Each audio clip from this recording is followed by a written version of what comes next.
Yeah. Well, if you talk about guerrilla dentistry, what we're doing is guerrilla service to community, and that's what works best.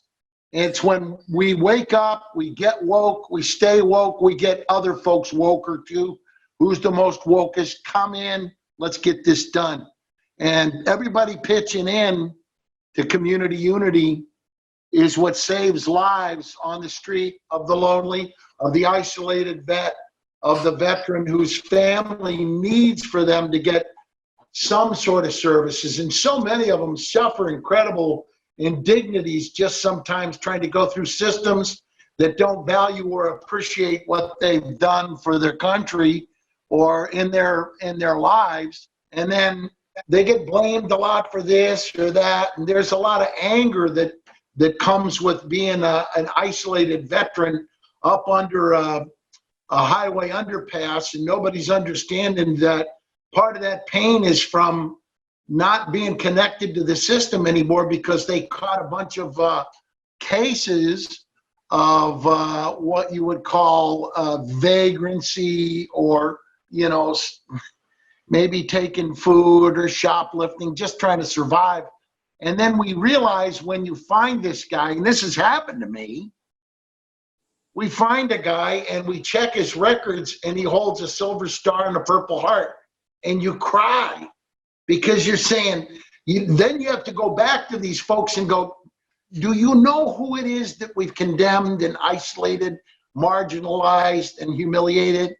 Because here's who he is. Well, Mike, and again, this is just one more platform.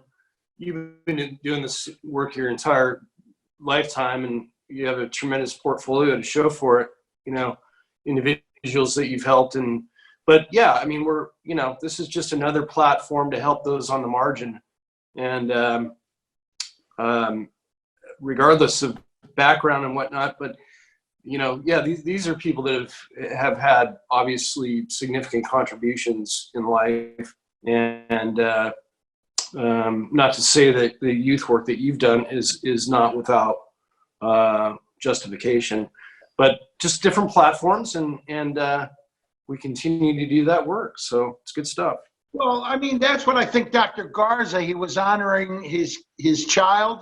He knew what was important. He had a value structure that taught him that this is a connection. He and his wife have lived a legacy of contribution to community and to kids' well-being, and we're going to continue on with that.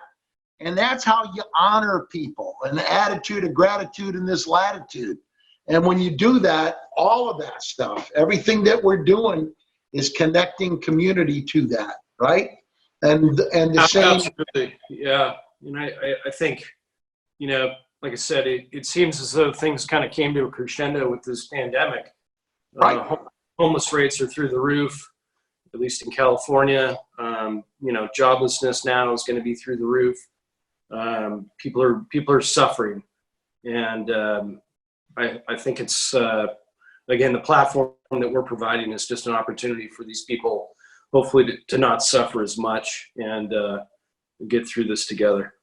Well, the thing that I always tell everybody is, and I tell youngsters this: unaddressed grief turns to anger. Yeah.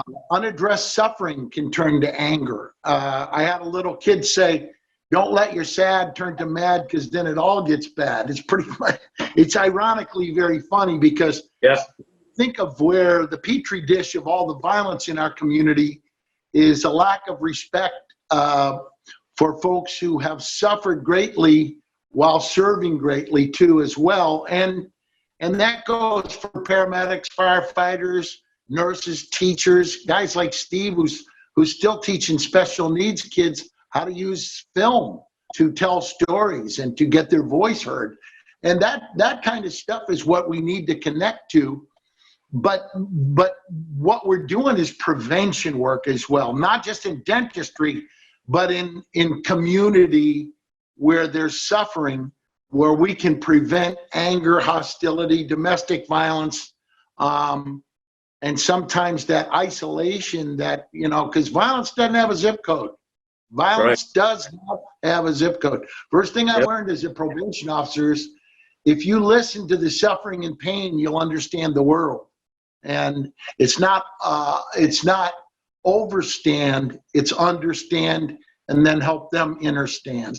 And kids taught me that. And I think this is the perfect example of the best kind of work that we can possibly do.